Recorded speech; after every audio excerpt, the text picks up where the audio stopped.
will see text? Will we see it today? Very shortly. They're finalizing it right now.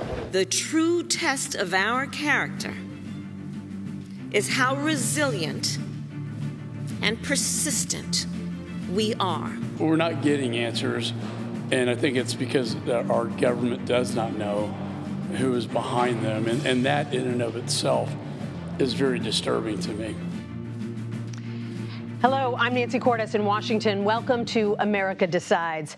Trump's Health and Human Services pick, Robert F. Kennedy Jr., met with lawmakers on Capitol Hill for a second day today.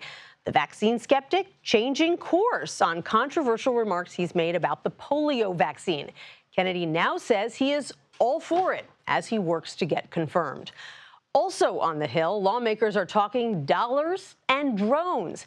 They have until Friday at midnight to pass a short-term spending bill to avoid a government shutdown. And meanwhile, the House Intelligence Committee was briefed on those mystery drone sightings across the Northeast. So what did they learn? We'll have more on that.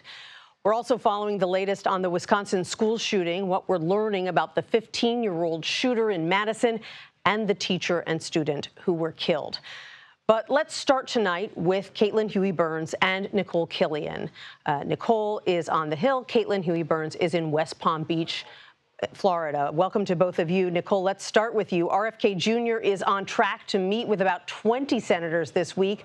How are his vaccine views going over with the Republican senators who have been sitting down to meet with him?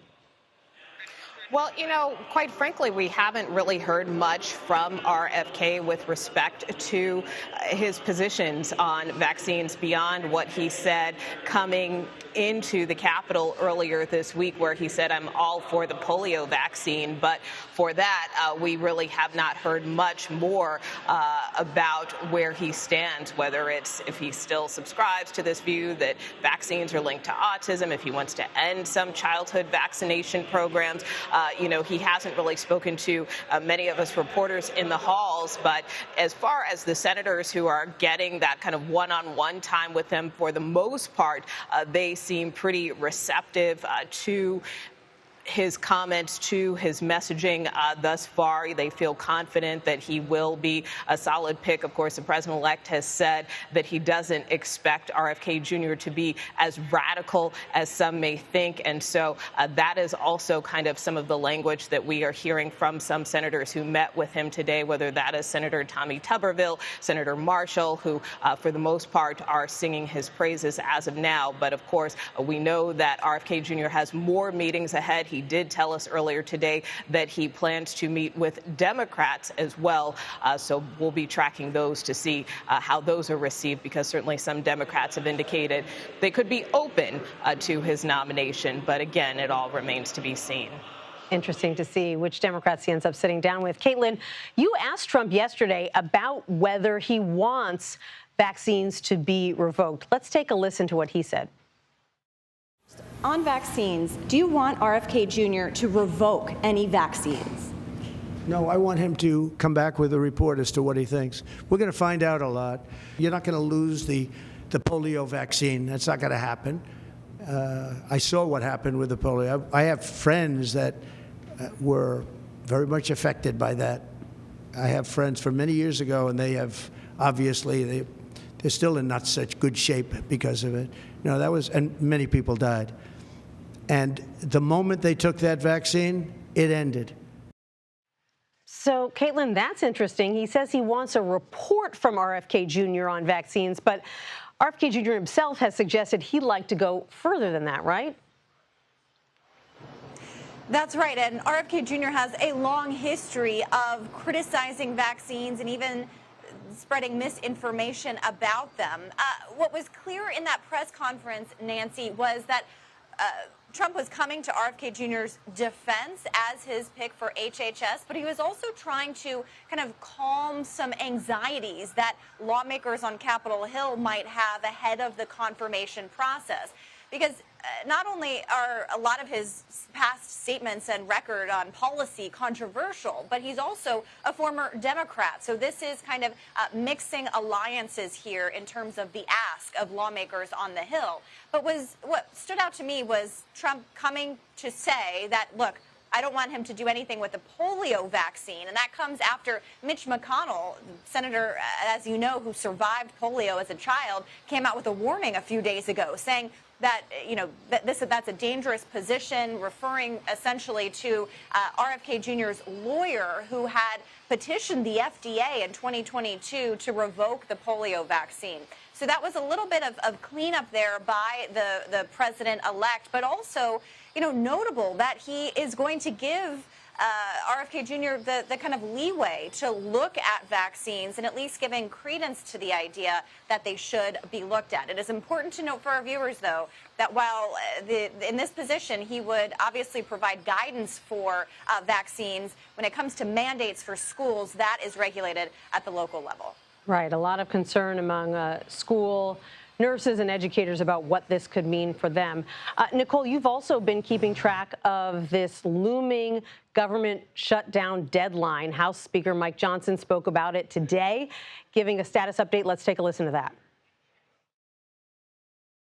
Bipartisan work is ongoing. We're almost there. We worked really hard to achieve consensus on a bill that responsibly funds the government into March of next year. It'll go to March 14. So almost there, almost there. Why is this process taking so long, Nicole? Well, really, it's because they want to put a few extra bows on it, if you will. This was always intended to be a clean CR, really with no bells or whistles. But again, now a few bells and whistles are being added, but very much needed, according to the Speaker, whether that is disaster relief, which the Biden administration had asked for to help the victims of hurricanes Milton and Helene, but also to provide more economic assistance to farmers. That really had been the sticking point, and really it more had to do with the particulars of where some of that money might be coming from, and also Democrats trying to extract some concessions in return. So as you know, Nancy, there's always that last-minute horse trading that can sometimes hold up legislative text, but we do believe that at this point everything has been ironed out, and it has to, because money runs out for the government this Friday. So if they don't get moving on this soon, obviously they'll be running up very close to that deadline. And they all want to get home. Caitlin, on another matter, we got this very colorful response from President-elect Trump today to a judge who just rejected his claim of presidential immunity in the New York criminal hush money case. Trump calling the judge's order, quote, psychotic. Why is he so frustrated by this particular order? Yeah, not mincing words there at all. And if you think about it, this is the only case that really saw the light of day when it came to the prosecutions against Donald Trump. At the center of this case is the question of that Supreme Court ruling on presidential immunity. And the judge in this hush money case said that does not apply because these are acts that were committed before Trump took office. So unofficial acts not covered, in his view, by that Supreme Court ruling. Now, the Trump legal team had argued that it did apply because in the evidence for this case, evidence submitted was from statements made while Donald Trump was president and from former White House staffers as well. So that was their argument about why immunity should apply. In terms of the next steps here, remember, before the election, he was supposed to be sentenced.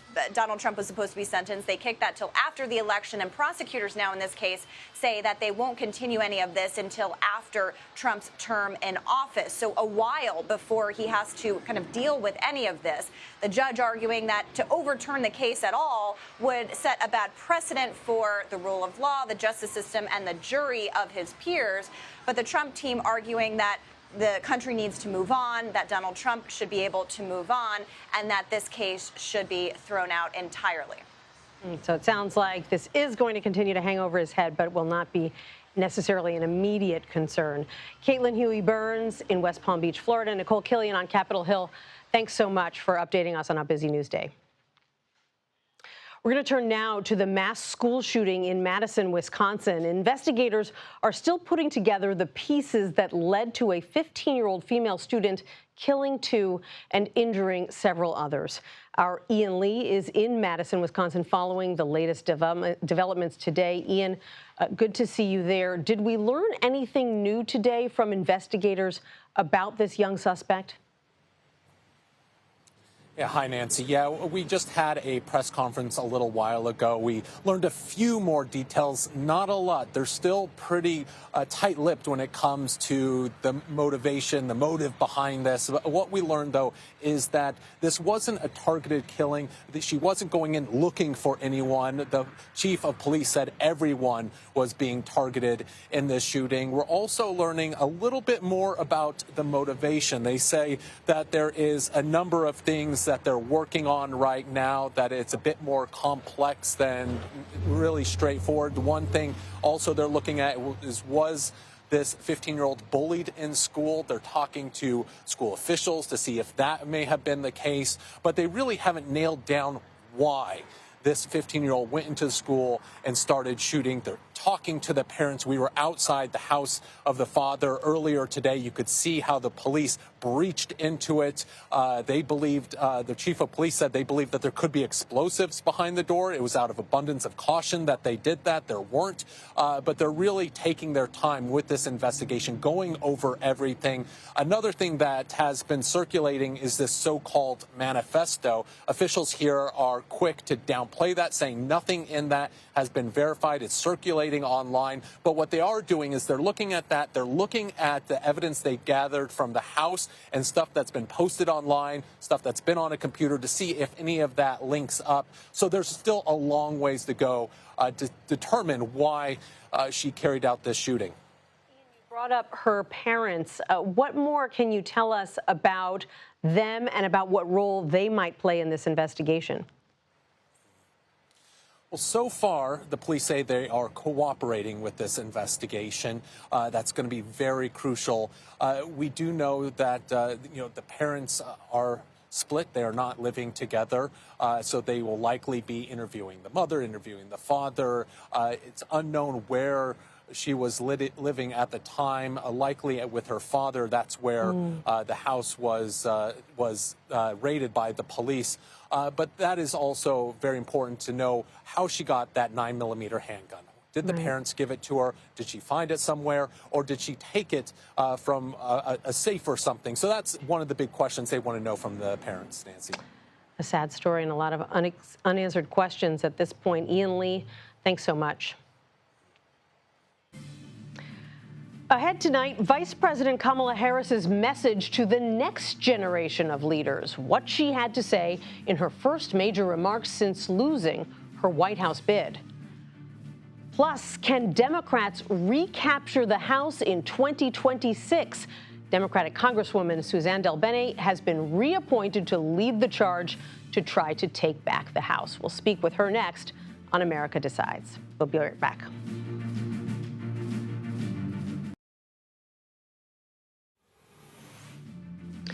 Democrats fell short in their quest to win back the House majority, but they are asking Congresswoman Suzanne DelBene to try again.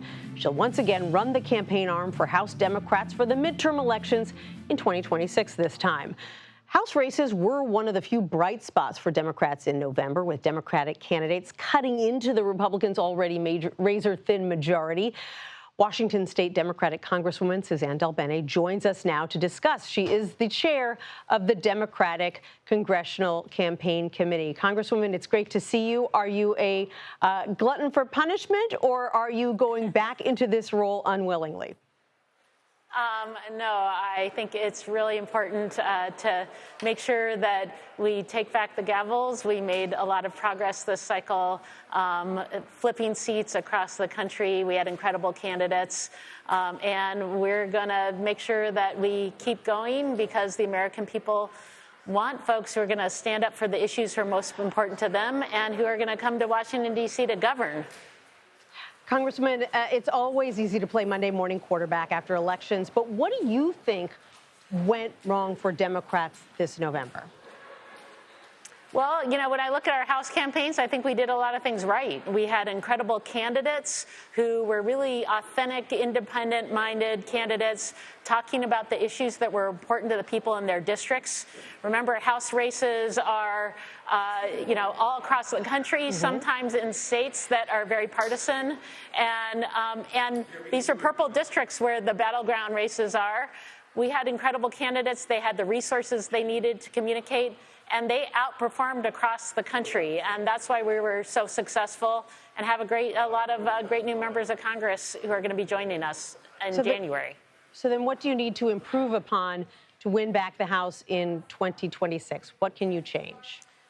Well, I think we're going to continue to look at ways we communicate with voters. We're looking at the different ways we could get information to voters, all the different ways that people are getting their news. So we're going to continue to work on that. We're going to continue to have great candidates all across the country and really talk about the work we're doing and, frankly, hold Republicans accountable for the decisions they make this coming Congress. It's interesting you bring that up because there's always this dilemma for the minority party. Do they allow the majority to have some wins and work with them so that the minority gets some wins as well?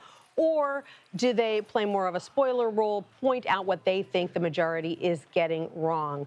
Where do you think Democrats are coming down on that issue right now? Do you think the party should work with the Republicans who are in the majority, and if so, on what? Well, frankly, we've been at the table this entire Congress. We've seen a dysfunctional Congress with Republicans in charge in the House, chaos and extremism. And we have folks who came to Washington, D.C. to get work done for the American people. We are going to reach across the aisle and try to find bipartisan solutions wherever we can, because we know to get things enacted into law to really make a difference, we need legislation that goes through the House, through the Senate, and is signed by the president. And this upcoming Congress and this upcoming House of Representatives, the margin's going to be even tighter. So if Republicans really care about getting things done like we do, they need to work with Democrats in a bipartisan way. We're going to be there. We're going to be ready to be at the table if they're willing to work to get things done. We have been this Congress. And frankly, as we try to get a funding bill across the finish line even this week, we're trying to find a solution. It's Republicans arguing with Republicans that seems to be the problem. I want to ask you about a big development in your caucus today. New York Congresswoman Alexandria Ocasio-Cortez was defeated by 74-year-old Jerry Connolly of Virginia to serve as the ranking member of the Oversight Committee. What does this say about who Democrats want to be the face of the party moving forward into 2026? Well, I think we have an incredible caucus, and we have great talent across our caucus. And I think it says a lot when we have folks who are willing to step up to run for leadership positions, put themselves forward, make their case, and then we vote. And so we had a bunch of folks in different committees come forward, and people voted. And that means that, we'll continue forward. Congressman Connolly will be the next ranking member of the Oversight Committee, and Congresswoman Ocasio-Cortez did a great job, and we're going to all work together across the board to move things forward for the American people. I think that's actually a strength of the Democratic caucus. We have a lot of voices. We make our case. We come together, and we're going to continue to work forward together because our unity is strength in our ability to get things done for the American people. Do you think he won because he has more experience or because the party was trying to send a message that it wants to tack closer to the center? What message do you think it sends? I think, he's been serving on the Oversight Committee for a long time, has been an important voice. She's also an important voice. These have been two people who have, made a strong case for what they can do, and they're both going to be a strong part of our caucus going forward. So that's part of the healthy process of our democracy and of our caucus is folks coming together, talking about the issues that we face, willing to put themselves in positions to help make a difference. And we're going to continue to all work together going forward, too. Congresswoman Suzanne DelBene of Washington State, thanks so much and happy holidays. Hey, happy holidays. TikTok is asking the Supreme Court to pause a law that could lead to the app being banned as soon as next month. The company says its users will suffer, quote, immediate irreparable harm if the app is banned. A federal appeals court has already denied TikTok's bid to stop all this. The law requires the app's Chinese owner to sell to an American company or face the ban. President-elect Trump, who met with TikTok's CEO on Monday, takes office one day after the law goes into effect. A top Russian general is killed after a scooter explodes. Up next, the killing that Ukraine is claiming responsibility for and what Moscow might do to retaliate. You're watching America Decides.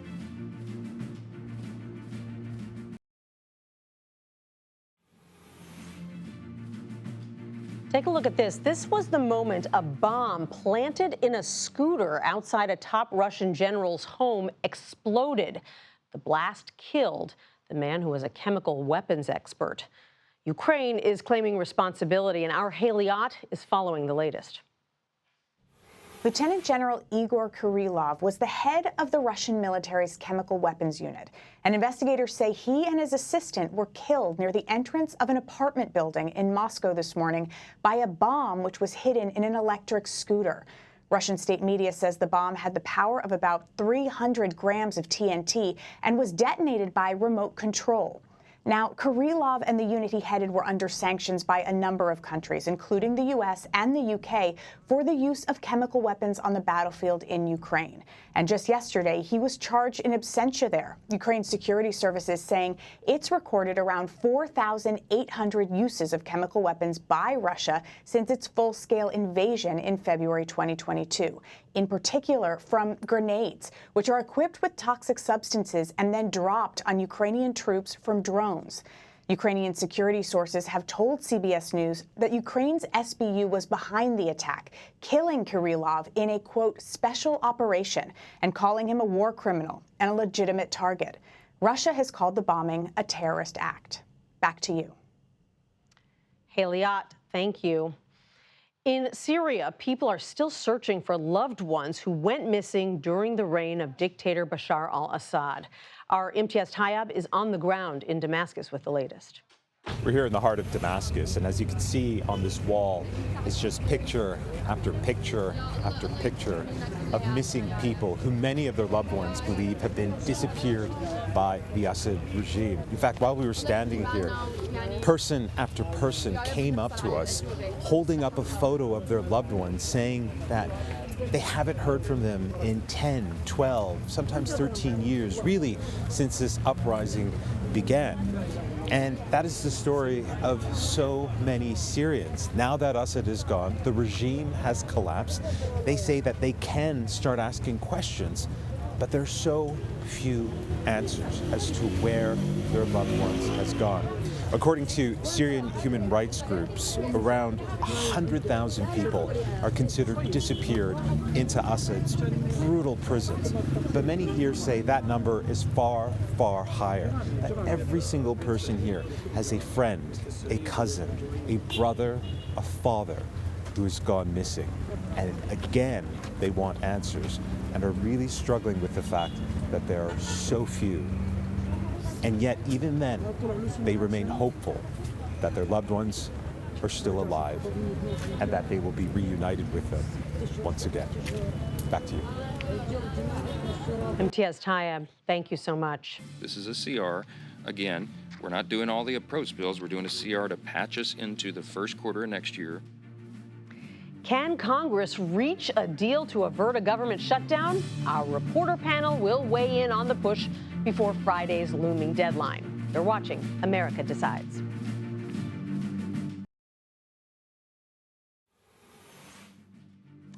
A quick update now on the murder of United Healthcare CEO Brian Thompson. The suspect has now been formally indicted for murder. Manhattan District Attorney Alvin Bragg announced the charges against Luigi Mangione earlier today. The 26-year-old faces 1 count of murder in the first degree in furtherance of terrorism and 2 counts of murder in the second degree. Bragg says it's possible Mangione could waive extradition during his next court appearance on Thursday. Now back to politics. A government shutdown deadline is 3 days away. Sound familiar? And lawmakers have yet to unveil their plan to avert it. However, House Speaker Mike Johnson said today he expects the details to be made public tonight.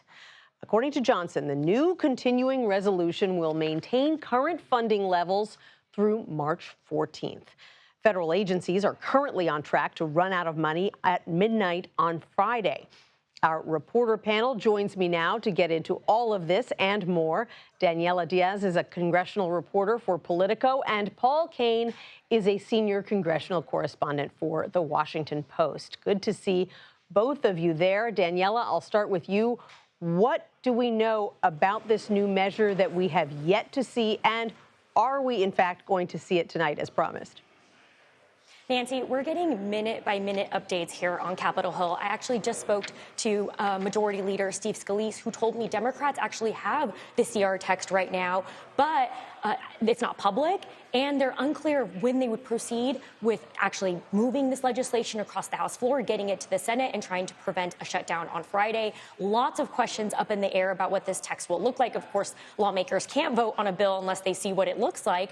Some measures have been released, health care provisions, et cetera, but the overall bill has not been seen by the majority of lawmakers, by reporters who review that legislation. So it's going to be really tricky for Speaker Mike Johnson to be able to move that legislation and keep his promise to lawmakers that they will have at least 72 hours to review that text. If that's the case, it could be shutdown territory. So lots of questions in the air right now of how he's going to be able to do that, Nancy. That's really interesting. Paul, we have been through this so many times before, although in recent years, a shutdown has ended up being averted every single time, even if it's in the nick of time. So what are you expecting this time? Yeah, not a whole lot has changed since you last roamed these halls up here with us. It just gets bleaker and a little bit more bleak. Listen, the issue is not keeping the government open. That would simply be a one-page bill if that's what they want to do. It's all the other things that they're tacking on to the bill. There's money for farmers who've been dealing with the drought. There's $100 billion to deal with natural disasters such as the hurricanes that ravaged western North Carolina, eastern Tennessee, some of Georgia. There's money to create a land transfer so that Washington, D.C. can take over the land that used to be RFK Stadium and potentially lure back the Washington football team, which now plays about 10 miles outside of D.C. in Maryland. It's all of this other stuff that's getting loaded into the bill that has everybody worked up. And that's what they're waiting to see. What's actually in this bill? Speaker Johnson pledged, we're not going to have a Christmas tree. We're not going to have a lot of ornaments attached to this stuff. Well, they got a Christmas tree. They did, and everyone wants to get out of town to be at home with their own Christmas tree and their own family, which makes things even more fraught. Daniela, another big story you've been covering closely today is this all these House Democratic Committee races, the highest profile one, of course, being the race between Congressman Jerry Connolly and Congresswoman Alexandria Ocasio-Cortez for the role of ranking member on the House Oversight Committee. Connolly won today. Let's take a listen to what he said to reporters about that victory. I think my colleagues were measuring their votes by who's got experience, who's seasoned, who can be trusted, who's capable, and who's got a record of productivity. And I think that prevailed. So is he right? Is that why he won? And just give us a little bit of a scene setter about why this particular race, this particular role was so coveted. I mean, this story really summed up what we saw from Democrats this past year when we saw that trickle of House Democrats call on Joe Biden to step aside, to have someone else run for president. That was kind of what we saw with these ranking races. It was a lot of rank and file members saying they wanted fresh new talent in some of these top roles in natural resources, in agriculture, and in oversight when we saw Jamie Raskin jump over to judiciary. So, Jerry Connolly being that, member who has been on oversight for 15 years, who really has those relationships with centrist Democrats and the new Democrat coalition, moderates, and then Alexandria Ocasio-Cortez, that really progressive icon that has a huge social media presence and influence with younger voters. So it really summed up what we saw this year, and that's why so many folks were interested in how that race would turn out.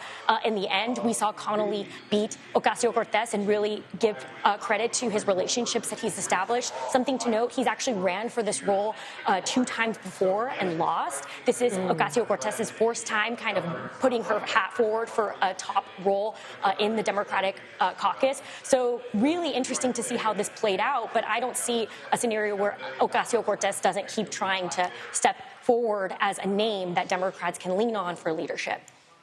Paul, what do you think it says that Connolly won out here? Usually on the House Oversight Committee, you're looking for a firebrand. You're looking for someone who is going to get attention and go after the other side. And it would seem that AOC would fit that bill. Yes, it would, Nancy. But sort of what happened here is, as Daniela is saying, you essentially have 4 new top committee folks. And in 2 of those instances, with Jamie Raskin jumping way up the dais on judiciary, and Angie Craig doing that at the Agriculture Committee, the Democrats went with newer, younger, fresher faces. On the other side, they took 2 seasoned veterans, kind of splitting the difference between that generational fight. So Connolly knows the federal workforce inside out. And between Project 2025 and other just statements and what Elon Musk is doing with government efficiency, the federal workforce is in the crosshairs, and Connolly is able to make this argument as the representative from neighboring Fairfax here. He has 100,000 or so federal workers in his district, and I think that was part of his pitch. I know this material. I will fight back harder than you can imagine. And I think he also clearly had to make a pitch that said, I'm actually healthy. The cancer is in a little bit of retreat, and that he can do the job. Whereas some of the other elder statesmen on these committees were clearly in physical decline. That is really interesting. I want to ask you, Paul, about the other story that seems to have captivated everyone on Capitol Hill. Senate Majority Leader Chuck Schumer says he's now working to pass new legislation related to the mysterious drone sightings. Let's listen to how he explained his measure today. Our legislation will explicitly authorize state and local authorities to conduct drone detection and help them better coordinate with federal law enforcement. The worst part is that right now, local officials have very little in terms of resources and oversight authority to do anything about these incidents. And I will join Senator Peters to try and fix that. So what does this new measure do, and will it get lawmakers any closer to understanding what's really going on in the skies above New Jersey? If you believe the FBI and Homeland Security officials and others, it's not some new phenomenon. But obviously this has, captured the attention of a lot of lawmakers, including people who are government officials. Senator Andy Kim of New Jersey has seen some of these drones. I think this is really just a quick attempt to throw some sort of patchwork funding at an issue that essentially allows the federal government to pay a little bit here for there to help give local officials an ability to feel like they kind of sort of have a way of tracking this stuff. But this is not really a big bill that is going to really reassure a whole lot of people. Right, a situation that has mystified Capitol Hill just as it has mystified the rest of the country. Paul Kane, Daniela Diaz, thank you both so much. I appreciate it. Thank you. We hear so much about artificial intelligence, and today Congresswoman Jennifer Wexton used the technology to deliver her farewell address to her House colleagues. The Virginia Democrat was diagnosed earlier this year with a neurological disorder that affected her ability to speak. Well, with the help of AI, she has been able to use her old voice, as she did in her final address on the House floor. Listen. I see reasons for hope every day, especially in young people, women and girls, and others who don't traditionally have a seat at the table. I hope that the most impactful legacy I can leave is in the power of perseverance and persistence, and in the belief that change is possible through public service. Wow. Wexton was first elected to Congress in 2018. She also discussed her time in Virginia's state Senate in her speech, saying that some of her best policy proposals came from the stories of her constituents. More than 150 million Americans cast their ballot for president in November, and today the result became official. We've got more as the Electoral College has been voting to confirm the outcome. You're watching America Decides.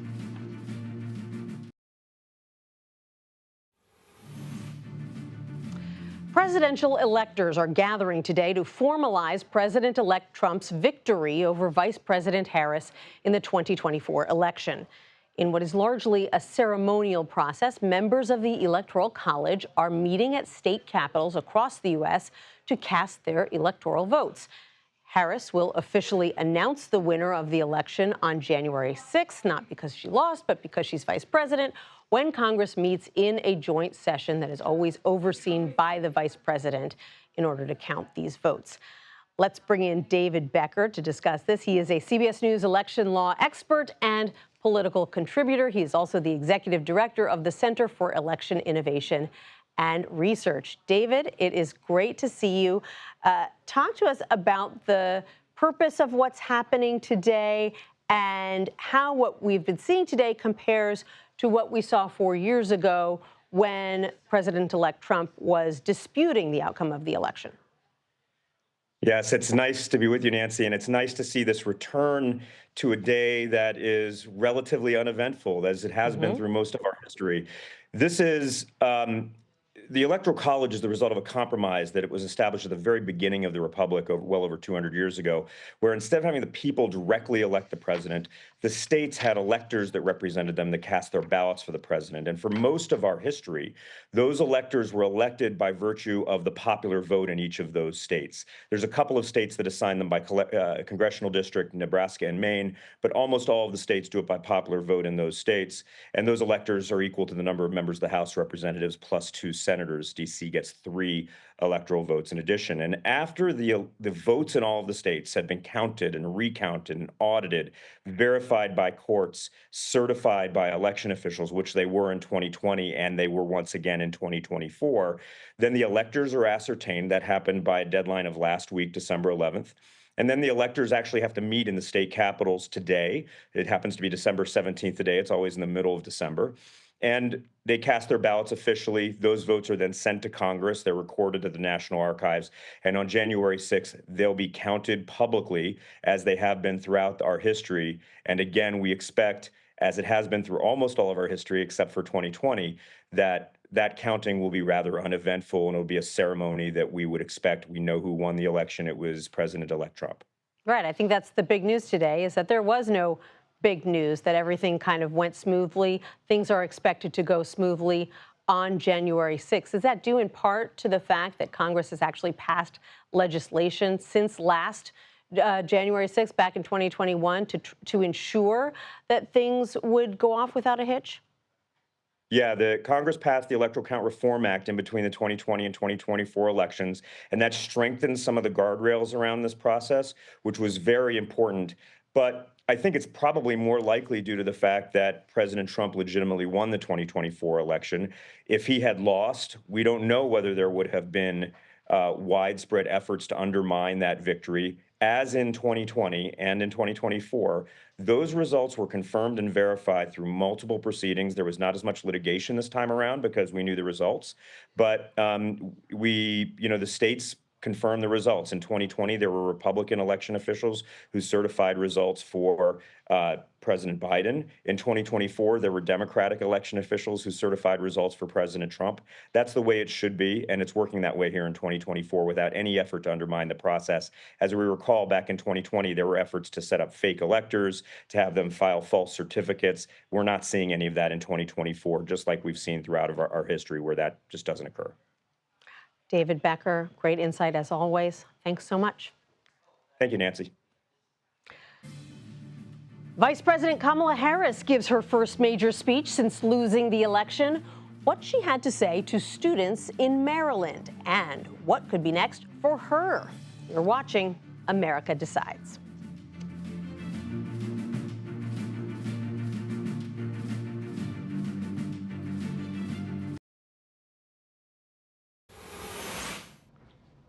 There's already speculation about Vice President Kamala Harris's political future.